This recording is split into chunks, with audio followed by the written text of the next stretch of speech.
Chemistry chapter number 10 uses of salts. बेटा last lecture में जो है वो हमने साल्ट्स की टाइप्स के बारे में पढ़ा कि उसकी कौन कौन सी टाइप्स होती हैं। तो यहाँ पे हम लोग देखेंगे जी about the different salts and their application in industries and in our daily life. तो कुछ कॉमन साल्ट्स के बारे में बेटा यहाँ पे बताया गया है, जिनमें सबसे पहले उसने बात की है जी सोडियम क्लोराइड। तो सोडियम क्लोराइड के बारे में बेटा उसने बताया कि it is commonly use as a table salt के तौर पे हम लोग घरों में इसको इस्तेमाल करते हैं। And it is also use for deicing roads के ऊपर जो है वो अगर आइस वगैरह जम गई है विंटर सीजन में, तो उसको हम लोग जो है वो डी आइस करने के लिए भी सोडियम क्लोराइड को इस्तेमाल करते हैं। फिर सोडियम मेटल यहाँ से हम लोग अलग कर सकते हैं, इसके ज़रिए कास्टिंग सोडा बनाने के लिए, वॉशिंग सोडा बनाने के लिए भी इसको इस्तेमाल किया जाता है। दूसरा है जी sodium carbonate which is also called the soda ash. इसको याद रखिएगा बेटा, सोडा ऐश भी कहते हैं। It is use for the manufacture of the glass बनाने के लिए, डिटर्जेंट्स बनाने के लिए, पेपर पल्प बनाने के लिए। पेपर पल्प होता है बेटा जिस तरह आटे को गूंद के वो जो हम लोग गूंदा हुआ आटा बनाते हैं ना, वैसे ही लकड़ी को गूंद के पेपर बनाने के लिए जो है उसका गूदा सा बनाता है, उसको पल्प कहते हैं। और दूसरे केमिकल्स बनाने के लिए इसको इस्तेमाल करते हैं।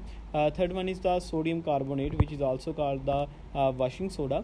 और ये बेटा इस्तेमाल होता है जी क्लीनिंग एजेंट के तौर पे फॉर द डोमेस्टिक और commercial purposes, for softening of the water, hard water को सॉफ्ट वाटर में कन्वर्ट करने के लिए, और उसके अलावा कास्टिंग सोडा बनाने के लिए, बोरक्स बनाने के लिए, सोप बनाने के लिए और पेपर बनाने के लिए। कास्टिंग सोडा याद रखिएगा NaOH को कहते हैं।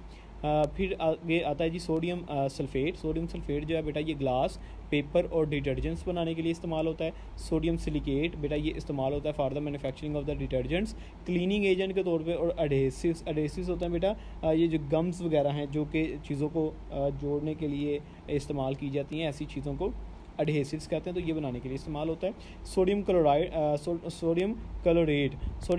जो है बेटा ये यूज़ होता है for the manufacturing of the explosives, bomb वगैरह बनाने के लिए, प्लास्टिक बनाने के लिए और दूसरे केमिकल्स बनाने के लिए। सोडियम टेट्राबोरेट जो है बेटा ये इस्तेमाल होता है for the manufacturing of the heat resistance glass, जिसको पायरेक्स भी कहते हैं, ग्लेजेस बनाने के लिए और एनिमल्स बनाने के लिए in the leather industry for soaking and the cleaning hides. उसके बाद ही सोडियम क्लोराइड, कैल्शियम क्लोराइड बेटा कैल्शियम क्लोराइड जो है यूज़ होता है deicing of the roads in the winter as a drying agent of the chemical reagents and as a freezing agent. और उसके बाद जी कैल्शियम ऑक्साइड जिसको क्विक लाइम भी कहते हैं, ये बेटा यूज़ होता है ड्राइंग एजेंट के तौर पे फॉर द गैसेस, मतलब ड्राइंग एजेंट का मतलब होता है वाटर को एलिमिनेट करवाने के लिए। तो गैसेस में से, अल्कोहल में से स्टील मेकिंग में इस्तेमाल होता है, वाटर ट्रीटमेंट के लिए इस्तेमाल होता है, and other chemicals like slate lime, bleaching powder, calcium carbide etcetera.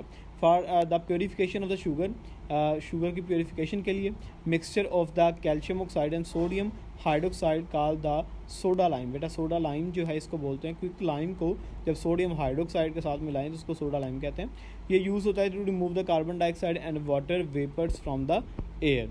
उसके बाद है जी कैल्शियम सल्फेट। बेटा ये जो है कैल्शियम सल्फेट इसको जिप्सम भी कहते हैं, ये यूज़ होता है जी फर्टिलाइज़र के तौर पे, प्लास्टर ऑफ पेरिस बनाने के लिए, जो आगे जो है वो स्टैचूज वगैरह, कास्ट वगैरह बनाने के लिए इस्तेमाल किया जाता है।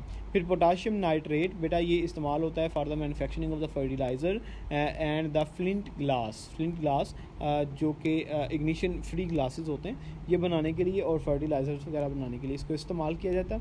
उसके बाद बेटा आखिरी रिएक्शन है न्यूट्रलाइजेशन रिएक्शन, जो कि हम लोग पहले भी कई दफ़ा कर चुके हैं कि एसिड और बेस को आपस में मिलाएं, सॉल्ट और वाटर बनता है, इसको न्यूट्रलाइजेशन रिएक्शन कहते हैं। तब आपका जो काम है आज का वो यही है कि ये लॉन्ग क्वेश्चन के तौर पे आपने याद रखना है, right a note on the uses of salts.